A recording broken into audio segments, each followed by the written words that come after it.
Palestine Elementary School and African coordinator din po ako. As of now, iyo po ako namin class member ng African Savers. Yan. So, palagi din po ako nag-recruit every year. Sige ko pa ang recruit yung mga akipan ko. Siguro, naging ano ako talaga ng co-op. Kumbaga,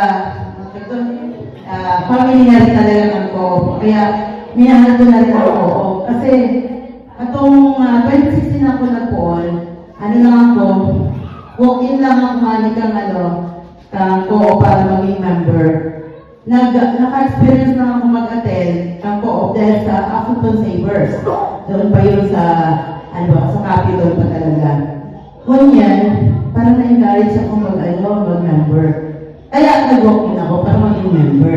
Nagatan ako ng PMS, etc. Nagkaroon din po ako ng parang hindi ako mix noon.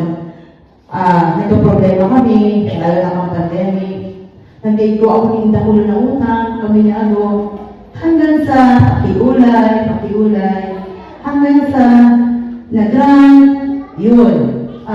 Balik ako sa pagiging mix. Si Teipa, ano pa siya? Masijay, yan. Pero, subago, encourage ko tayo ng iba. Gusto niya mamutaan na. Kaya lang, may trabaho ko talaga. May hapon. Ako nga ko nag-wellness mo yan. Kasi dapat magaling ako. Tali ako makakuha ng pagiging mix ko. Tali ako nag-wellness mo yan. Kaya, nag-wellness din po ako niyan. Gagawa ko yan sa DepEd, may wellness din ko yan. Kaya, 5 days man ito. Hindi mo lang ako nagawin. Sabi ko, wellness din ako. May important ako nakaw. Sige ba na ka na yun? Okay lang. Hindi mo naman nag-absent. Sabi ko, okay na si ma'am. Kaya, yun. Ako talaga po, yan. Pero, nang balik sa, magiging co-op member. Kaya, palalasin ko ako nagiging, nag-recruit. May tulang ko po, yun naman hindi.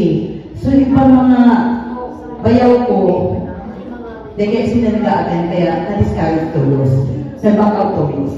Pero pag di ko talaga nag-attend ng mga meetings hindi, yung date ng mga sabihin kung ang pagiging member ng co-op. Ayan. Kaya dapat, sige talaga ang attend ng mga gabos na activities na po. Yun lang po. Salamat.